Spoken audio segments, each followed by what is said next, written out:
Nama lengkap saya Wulandari Kusmadianingrum. Jadi saya lahir di Jakarta, tapi besarnya dari kecil di Solo. Terus nama panggilannya Lilis. Jadi sebenarnya itu bukan nama asli, tapi nama panggilan. Dan sampai sekarang nama warung saya itu Warung Selat Mbak Lis. Karena ya Lilis tadi, nama kecil.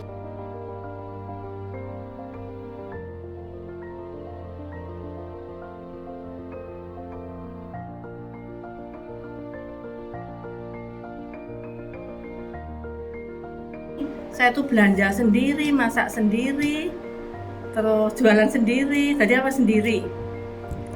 Ini. Nah, yang beli itu bukan anak-anak dewasa, yang beli itu anak-anak umur 5 tahun, 5 tahun, 7 tahun, SD. Nggak ada dewasa tuh nggak ada. Karena di situ kan dekat sekolahan. Jadi jualan itu dekat rumah itu, depan itu. Jadi belum seperti ini, masih 2 meja, masih yang beli anak-anak. Terus kenapa kok bisa ada apa? Maksudnya kan ada pembeli yang lain. Jadi anak-anak pas istirahat, anak-anak TK itu jajan di tempat saya, yang nganter ke orang tuanya. Terus orang tuanya bilang ke gurunya bilang ke teman-temannya. Jadi sampai sekarang seperti itu. Nah, yang saya jual itu tidak berubah, tetap selat, tetap gado-gado, tetap tahu acar. Selat itu aslinya berasal dari negara Eropa, khususnya negara Belanda. Nah, orang Indonesia kan dijajah sama negara Belanda, no? Terus orang-orang Belanda di Indonesia itu makannya enak-enak. Enak-enak maksudnya kita yang dijajah kan rekoso toh, boro-boro makan, apa-apa kan menyelamatkan diri aja kan, maksudnya kan wis susah. Tapi orang Jawa khususnya nggak mau kalah. Jadi orang-orang Belanda, noni-noni di Belanda kan datang ke Jawa khususnya kan masakannya enak. Termasuk dulu kan salad kan barang langka. Tapi orang Jawa nggak mau kalah, tetap meniru. Tapi namanya selat. Jadi orang Belanda tadi ngomong salad, orang Jawa ngomong selat. Termasuk bistik. Orang Belanda tadi ngomongnya beef, tapi orang Jawa bestek. Sama mayonesnya, bumbu yang kuning itu kan wong Jawa ngomongnya mayones, tapi kalau orang sana kan karena mayones ini monster, ini namanya monster. Oke. Yang kuning itu bumbunya itu Mbah Lek itu tahu, Mbah Cilek, jadi Mbah saya itu namanya Mbah Lek. Dia bilang gini, Lis, kamu itu jualan nggak punya kasir, kamu saya kasih kasir, mau ndak? Adik saya ipar. Terus saya bilang gini, tak gampang, nanti kasirnya itu meja kecil satu sama kursi pendek satu udah jadi kasir, sementing nulis gitu, daripada kamu nggak punya kasir nyusui repot. Terus saya nggak enak hati, tau wong Jawa, orang Jawa itu kalau pekewo, tahu pekewoan nggak enak hati. Terus adu arep, rumahnya depan sini adu arep kan pekewo juga toh mbak. Saya bilang ya ndak apa-apa. Terus dia kenal, begitu kenalan nih tanganku salaman nih, hatiku nggak enak, gerek, kok ini galak, kok ini kemayu gitu. Ya umurnya sak kakak saya, tapi saya nggak apa-apalah. Dan tahun 2007 saya ada kasir, karena meja kecil saya sama kursi sudah ada. Tahun 2007 itu sampai 9 tahun kemudian 2016 itu warung selat itu sudah rame. Namanya Mbak Lis, tapi yang punya bukan saya. Jadi dikuasai kasir. Dari segi apapun dikuasai kasir. Saya mau deket nggak berani, saya mau usul nggak berani, adanya takut, pekewo, nggak enak hati. Jadi rasanya rakaruan. Dan waktu itu utang saya banyak sekali. Jadi saya punya utang per tahun tuh ratusan juta. Saya tuh diem, nggak bisa komplain. Itu 9 tahun. Terus waktu itu ya mbak, lama-lama itu gini, saya tuh ngomong sendiri, atau iso ngomong nggak bisa, kok utangku banyak sekali Tom. Ya ora apa-apa lah, mau gitu toh. Tiap tahun suami saya kan wartawan tuh kan nggak ada di rumah, kadang kerjanya kan sok di Jogja, kadang sok di Jakarta, Semarang, Jakarta, Jogja, Surabaya. Terus utangnya banyak sekali. Terus waktu itu suami saya gini, kok utangmu kok oke banget toh, warungnya rame. Suami saya juga ya cuma bilang gitu toh, jadi nggak bisa ngomongin apa-apa. Terus akhirnya lama-lama itu utang saya itu setiap tahun ini bingung sih punya utang mbak. Jadi umpamanya pedagang daging, ini pedagang sayur, ini pedagang sembako, ini pedagang semuanya pedagang, umpamanya telur itu bisa numpuki berapa? 56 juta. Ini wortel, ini sembako bisa 35 juta, ini timun 6 juta, masih inget. Ini nanas iso 4,5 juta, ini telur 10 juta. Itu setiap tahun harus saya apa jenenge bingung toh cari uang. Dan yang bantu itu orang tua saya sama suami saya, tapi orang tua saya juga curiga, iki kok apa namanya wong warung rame kok utangnya oke. Dan anehnya kasirnya tuh apa mbak, beli Honda Jazz, Honda Brio, Avanza, kendaraan ada 7, AC ada 6, foya nikahnya anaknya, beli rumah lagi, meningkat rumah tingkat 3. Ini nggak fitnah, ini nyatain sejarah. Terus akhirnya saya nggak bisa ngomplain, cuma menentok. Jadi saya tuh bukan cuma ngomplain, ngomongnya nggak berani kok. Jadi ini kalau mental tuh terus nggak ada. Terus akhirnya tahun 2007 September itu mbak, saya itu kayak pelan-pelan nyari uangku sambel pecel. Uangku sambel pecel ini endi toh, mau tak setorke sama pedagang 120.000. Ternyata lagi sadar uangku dibawa ke kasir. Dan saya minta toh, dia duitku sambel. Dia marah-marahi saya. Berani. Apa nih? Aku usahaku kayak banget. Kenapa mau duit sambelnya kecil? Selati kecil, usahaku kayak banget. Terus aku lama-lama koyo sadar pelan-pelan sadar. Ternyata ini yo. Ternyata jadi selama 9 tahun tuh nota itu nggak disetorkan saya, dibawa pulang sak tase sak uange. Aku tuh tahu cuma diem mbak ngene tok. Jadi koyo rasa. Jadi koyo mandek di sini selama 9 tahun. Dan waktu itu terus lama-lama saya berani. Saya pikir kok duitku sesuai kok ora ono. Karena saya utang itu kan bukan uang saya toh, itu kan utangnya pedagang-pedagang ini tadi.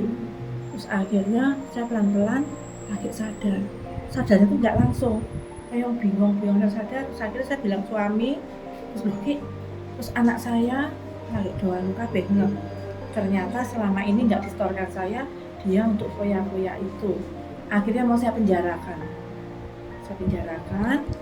dia kembalikan uang, mengembalikannya. Jadi Honda Jazz sama rumah dijual, mau dikembalikan. Saya nggak mau kalau Honda Jazz, masalahnya kan ribet toh. Jadi saya pengen uang. Jadi seperti ini loh, ini. Jadi ini bukan fitnah. Ini namanya ini Emma Widodo. Ini 2007 sampai 2016 ini menguasai sini. Jadi dia tuh di kasir tuh saya cuma ngeliatin tok mas. Ini dia resotnya ada. Jadi memang dikuasai. Nah, saya tuh baru sadar kalau orang Jawa ngomong, iki jenenge dikunci. Tahu dikunci? Diem. Jadi langsung komplain. Nah itu saya nggak tahu kok mas, seperti itu kenyataannya seperti itu. Barang dikembalikan 500 juta, uang saya itu saya untuk aspal jalan, terus nyaur utang. Terus ternyata karyawan saya itu juga dipotong selama 9 tahun. Jadi seharusnya menerimanya sehari 75.000 cuma 40.000, yang 40.000 cuma 15.000, 9 tahun yang dituduh saya terus. Dan waktu itu mau saya penjarakan, dia kan nggak berani mengembalikan itu. Ternyata ditotali berapa mbak? Pinten coba? 4 miliar. 4 miliar. Terus mbah saya itu nggak tanggung jawab, ngeroyok saya. Dia malah lari ke Jakarta sampai sekarang. Umurnya padahal 85 tahun, tapi sininya masih kayak politiknya masih kuat.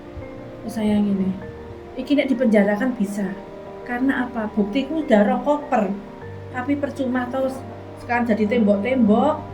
Apa yang saya mau tak uya opo Solo kota kecil semua orang udah tahu.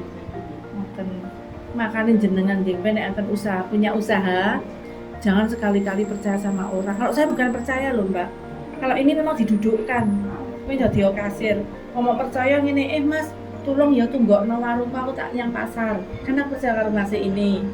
Kalau itu kan memang sengaja diduduk dan sekarang mbahnya itu kan lari, nah seperti itu.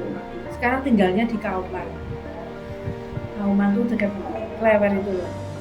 Masih tapi nggak berani keluar kemana-mana, udah sakit-sakitan. Tapi selama 9 tahun ya aku seperti itu, dikeroyok, dipingpong. Jadi ngomong sendiri, iki tak sopo to warungnya ngono dhewe. Berarti ngomong sendiri tapi nggak bisa keluar langsung. Terus akhirnya ini waktu kasirnya kan bukan di situ, masih di situ saya robohkan mbak.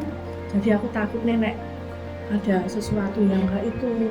Jadi gendeng-gendeng itu tak bersihkan, tak ganti gendengnya, duduknya ya tak ganti, jadi posisi tak ganti semua. Jadi takut sesuatu yang nggak masuk akal. Jadi ngoten. Jadi ini benar-benar terpuruk saya. Haknya sendiri, punya sendiri terpuruk, utangnya banyak. Habis itu pelan-pelan tuh 2016, 17, 18, 19 kena pandemi. Bayangno mbak, kan terpuruk meneh tuh mbak. Atine karuan, ngerti uang wedi, takut kabeh. Saya tuh nggak kemana-mana loh mbak, sampai umpamane ke mall itu sampai 3 tahun nggak ke sana. Biasanya ke mall itu pulaan, nggak beli apa-apa. Jadi apa-apanya ada minyak yang harganya lagi turun harga di hipermart itu sampai lali pine loh. Pinku ngantek lali, apa-apa lali saking kemana-mana itu wedi 3 tahun, hampir 2 tahun ya. 2 tahun itu kan itu nggak ngerti jalan kemana-mana, bener di rumah pure. Jadi habis kena itu pelan-pelan menata hidup lagi 2 tahun, kena pandemi lagi. Terus sekarang ini pelan-pelan wes merangkak lagi. Jadi mulane Mbak Ijinen punya usaha apapun, ojo sekali-kali melibatkan orang lain dulu, jangan. Kecuali orang tua kita loh. Orang tua kita, anak kita kan beda. Jadi biasanya dengar tuh seperti itu. Sering ya orang yang berbuat yang jahat kan banyak. Makanya jenengan usaha apa jenengan seneng desainer, seneng kantor, seneng lapangan. Jadi usahanya tetap itu dulu. Jadi nek tetap umbang-ambing tetap kembali lagi. Jadi kalau kaya kula dibrak-abrik toh, 96 dibrak-abrik dan bukan hanya nyolongi toh. Tapi itu apa? Mental saya didroke, bentak-bentak di depan pembeli. Yang saya tuh bisa nangis nih, langsung komplain, bisa nangis. Lah anehnya tuh kenapa kok gara-gara sambel itu saking nyolongnya kebanyakan, dia tuh nyolong sapu, Fanta, Coca-Cola, yang kecil-kecil itu dicolongi, jadi malah meledos itu. Tapi tetangganya kan banyak yang muslim, dia kan juga itu apa, ada yang pengajian di depan situ, dia udah bilang sama saya, iki anu lho, omah kono bangun rumah lho, kan dulu rumahnya di ambruknya tikusnya bisa ambruk bisa kayak di sulap gitu. Saya tuh nggak bisa ngomplain, opo iya udah gitu tok, jadi nggak bisa ngomplain yang lain. Ya itu sekedar cerita pengalamannya yang paling terburuk. Makanya kalau punya usaha, jenengan jangan sekali-kali lah banyak cerita lah gitu sing ngoten niku. Terus napa mulai mas? Kasih cerita napa? Ini kan setiap tahun pasti ada omset target ya Bu, target tertentu omsetnya, penghasilannya. Nah itu dari ibu sendiri tuh ada omset tertentu nggak untuk proses itu? Aku udah ada pembukuan sampai sekarang. Mengalir. Jadi pomone iki warunge rame, isih-isih nggo. Dadi iki cara bodoh. Makanya nggak buka cabang. Kenapa kan nggak buka cabang? 38 tahun nggak buka cabang ya, 36. Nah aku buka cabang, mesti aku nggak sesuai harapan. Umpamanya ngeten, kan banyak yang nawari, mbak dodol nang depan, kan ada manajer sana yang itu loh, apa namanya, komputer, apa-apa, ngoten. Engko anu nyewanya nanti nggak Mewahnya aku ora oke, tak kei diskon itu, saya nggak pernah mau. Karena apa? Sekarang mulai karyawan saya ya, saya suruh ke sana. Terus umpamanya wortel harusnya ganti, dia nggak ganti gimana? Wortel kan harus diganti kan, dia nggak ganti apa aku yo bisa terjun langsung, kan harus sedetail itu. Tapi kalau kan harus jaga kualitas nih gue, terus buka cabang ini pikirannya pengen laba terus, aku kudu laba jadi umpamanya ngenten. Nah, iya no kan disesuaikan sama nyewa gedungnya. Terus saiki mau jus alpukat yang paling mahal tuh di sini 22.000 karena apa? Alpukat ini nek ora musim harganya 50 ke atas per kilonya.